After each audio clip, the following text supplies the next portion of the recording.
নমস্কার।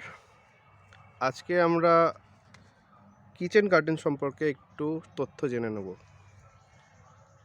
তো আমাদের একটু বলবেন যে কিচেন গার্ডেন আমরা কিভাবে করব? নমস্কার, আমি নিমাই মুখার্জি। আমার farm S.K.N rose and horticulture farm. তো আমি কিচেন গার্ডেন সম্বন্ধে আমার অভিজ্ঞতা দিয়ে আমি বলবো। তো সেটা হচ্ছে যারা নিচে জমিতে যারা করবেন তাদের একরকম, আর যারা ছাদে যারা করবেন তাদের একরকম। তো কিচেন গার্ডেনটা হচ্ছে আর কিছু নয়, ভালো করে একটু মাটি তৈরি, তারপরে সেটাকে গাছগুলোকে এবার সবজি আমি কি সবজি বসাবো সেই সবজি নির্বাচন, তারপরে গাছগুলোকে বসানো, এবারে খাবার দেওয়া। এবার মাঝে মাঝে তার তো রোগ পোকা হয়, সেই রোগ পোকাগুলোকে তার মেনটেন করা, এটাই হচ্ছে কিচেন গার্ডেন। তো কিচেন গার্ডেন আমি সাপোজ ধরছি আমি মাটিতে যে কিচেন গার্ডেন করব, সেখানে আমি শীতের যদি সবজি করি, মূলো, পালং, ধনে, তারপরে বাঁধাকপি, ফুলকপি, টমেটো, বেগুন, লঙ্কা, এগুলো তো আছেই। এর সঙ্গে আরও শীতের যেমন ফ্রেঞ্চ বিন, তারপরে আরও অন্যান্য যেসব সবজিগুলো হয় শীতের সময়, সেই সবজিগুলো আমরা করতে পারি। যেমন আর তার সঙ্গে খুব ভালো একটা সবজি আছে ব্রোকলি, যেটা আমাদের সবুজ ফুলকপি। তো এইগুলো আর তো এই হচ্ছে এদের মেনটেন, গাছগুলোকে বসানো আর গাছগুলোকে একটু মেনটেন করা, কোন গাছটা কোন সবজিতে কী দেব, সেটাই হচ্ছে আসল জায়গা।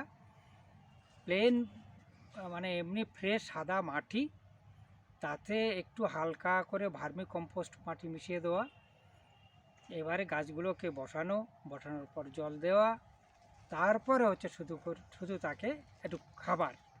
এটা হচ্ছে NPK বলে ভালো এখন পাওয়া যাচ্ছে, যেসব ওয়াটার সলেবল NPK পাওয়া যায়, 2020, 19, তারপর 18, এরকম যে পাওয়া যায়।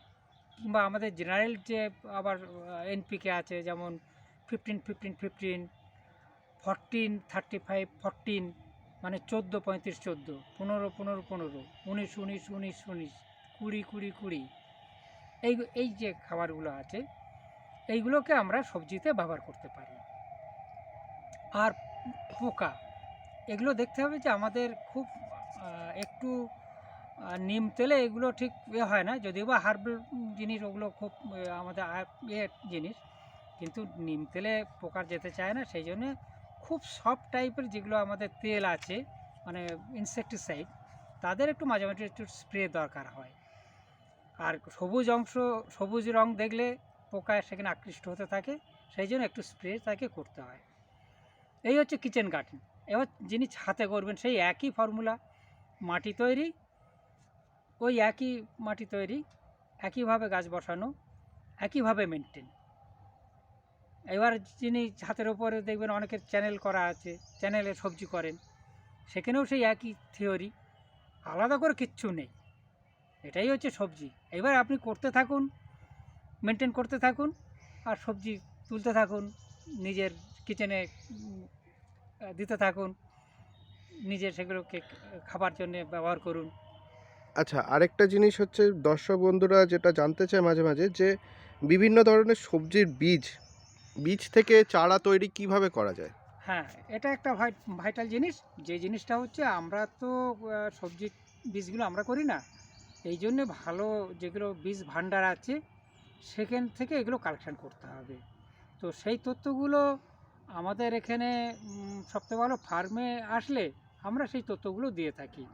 এগুলো টেলিফোনে এত তথ্য দেওয়া যায় না, কারণ টেলিফোনে আমাকে জিজ্ঞেস করে কোথায় পাবো, সেই কোথায় পাবো ব্যাপারটা তো আমার কাছে কোনো টেলিফোন নম্বর থাকে না তাদের, কোন এরিয়াতে পাবে সেইটা আমি তথ্যটা দিতে পারবো, এবং সেই জায়গায় গিয়ে কালেকশান করতে হবে।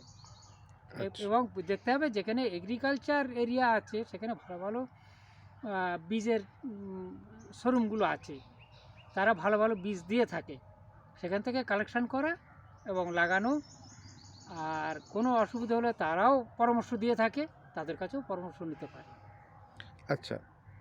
আমাদের এই যে দর্শক বন্ধুরা যে সবজির বীজগুলো নেবেন, এর মাটির তৈরির একটু যদি মাটি তৈরি হচ্ছে প্রথমেই বললাম, বলে তো।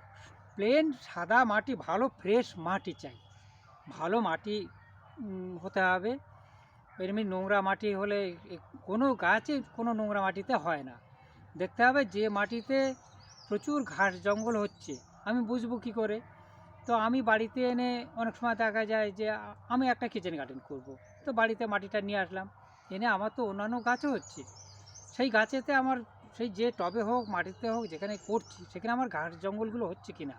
যদি হয়ে থাকে তাহলে আমি জানবো আমার মাটি সেই মাটিটা খুব খুব সুন্দর, ভালো মাটি। এবং সেই মাটিটা পরিষ্কার করা, মাটিটাকে মানে তৈরি করে নেওয়া, কোদাল দিয়ে কুপিয়ে হোক, নিড়ানি দিয়ে হোক, খুশে হোক, যেভাবে হোক মাটিটাকে তৈরি করা। তার উপরে একটু মাটিটা তো এমনি টাইট হয়ে যায়, একটু ভার্মি কম্পোস্ট পাওয়া যায় এখন, গোবরের অভাবে ভার্মি কম্পোস্ট। তো সেই ভার্মি কম্পোস্ট ওপরে পুরো মাটিটাকে মিশিয়ে দিয়ে এইবার সবজিগুলোকে লাগিয়ে দেওয়া। সে বীজ হোক, চারা হোক, যদি চারা আমি কালেকশন করি চারা লাগাবো, যদি আমি বীজ লাগাতে পারি তাহলে আমি বীজ লাগাবো। যেটা যে নিয়মে লাগানো হয় সেই নিয়মে তাকে লাগাতে হবে। আচ্ছা, এই সবজিগুলোতে জল দেওয়ার পদ্ধতি কি হ্যাঁ, হবে? জল হিউজ খাবে, কারণ গাছ বাড়বে, গাছ বসিয়ে হিউজ জল। এইবারে দেখা গেলো আচ্ছা একদিন কি দুদিন হয়তো জলটা লাগলো না, সেটা একদিন অন্তর দুদিন অন্তর। কিন্তু গাছটা বসাবার পরে তো একটু গাছটা ধরে গেলেই এদের তো প্রচুর শিকড় হয়, এবারে প্রচুর জল খাবে। জল কম হলে গাছ বাড়বে না, গাছের গ্রোথ বসে যাবে। গাছের এই সবজি হোক বা অন্যান্য যে কোনো ফল ফুল যে গাছই হোক, গাছের জল কম হলে সেই গাছের কিন্তু গ্রোথ বসে যায়, রুট ড্যামেজ হলে সেই গাছ আর কখনো বাড়বে না। এটাই হচ্ছে থিওরি, মানে গাছকে হিউজ পরিমাণে জল খাওয়াতে হবে।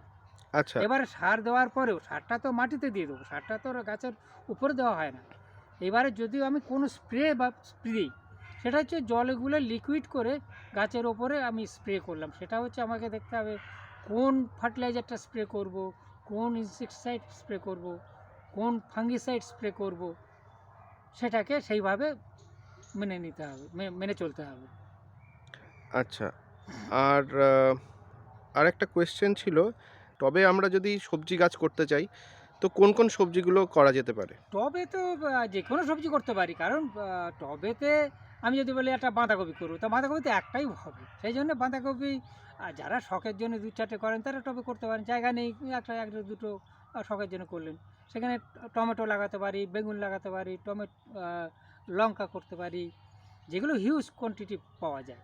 ধরুন লঙ্কাতে প্রচুর ফলায়, টমেটোতে প্রচুর ফলায়, আমি যদি একটা কি দুটো গাছ করি, আমার একটা সংসারে আমরা দু তিনজন যাদের মেম্বার, তাদের আরামসে ভালো একটা চলে যায়। তারপর লঙ্কা, সেটাও তো লঙ্কা ধরুন 6-8 মাস লঙ্কা দিতেই থাকবে। বেগুন, তো বেগুনও খারাপ হয় না, খুব সুন্দর বেগুন হয়। তো এইগুলো বেশি পরিমাণে যেসব সবজি, তেমন বিন, ফ্রেঞ্চ বিন, যেমন ঠান্ডার সময় ফ্রেঞ্চ বিন, এখন গরমের সময় বরবটি, তারপরে ঠান্ডার সময় আবার আছে সবজি শিম আছে, তো তারপরে লাউ আছে, কুমড়ো, শসা, এইগুলো আমরা লাগাতে পারি টবে। আচ্ছা, এগুলো তো মেনলি ক্লাইম্বার টাইপের আপনি যেগুলো বললেন, হুম শসা, বিন, হুম এগুলোর জন্য আলাদা কিভাবে ট্রিটমেন্ট হয়? কিচ্ছু ট্রিটমেন্ট না এদের, এই যে যারা ক্লাইম্বার টাইপ তাদের ক্লাইম্বার একটা গাছ গাছ ওপর তুলতে হবে, সে আমার জায়গা থাকলে ওপর তুলে দেবো, না হলে তাকে তোলার জন্যে তাকে একটা সাপোর্ট দিতে হবে, যে তার উপরে উঠে সে যাতে বাইতে পারে। সেই বাওয়ার জন্যে তাকে দড়ি দিয়েও স্ট্রাকচার বানাতে পারে, কিংবা কোনো বাঁকারি বা লাঠি বা কোনো উঁচু জায়গার তুলে দেওয়ার যদি ব্যবস্থা থাকে সেইভাবে দেবে। অনেকে দেখা যায় ছাদের যে রেলিং টাইপের করা আছে, সেই রেলিং দিয়েও বাইয়ে দিতে পারে। মানে সেটা হচ্ছে যিনি গাছ করবেন তাকে মেনটেন করতে হবে, দেখতে হবে যে আমি আমার এই গাছটা করতে গেলে টমেটো তাকে একটা লাঠি দিতে হবে, বেগুন গাছে একটা লাঠি দিতে হবে, তো লঙ্কা গাছে তো আর লাঠি লাগবে না। যদি দেখা যায় যে সে এত গাছের গ্রোথ হয়েছে, এত গাছে ফল বেশি, তো সে হেলে পড়ছে, তখন তার লাঠি লাগবে। এগুলো গাছের গ্রোথ, কোনটা ক্লাইম্বার, কোনটা একটু স্র্যাপ টাইপ, মানে বনসাই মানে বুসি টাইপ, সেগুলো দেখে তারপরে তিনি সেইভাবে নির্বাচন করে গাছ মেনটেন করবেন। আর তো কিছু নয়, এটাই তো কিচেন গার্ডেন। অনেক ধন্যবাদ আপনাকে। নমস্কার।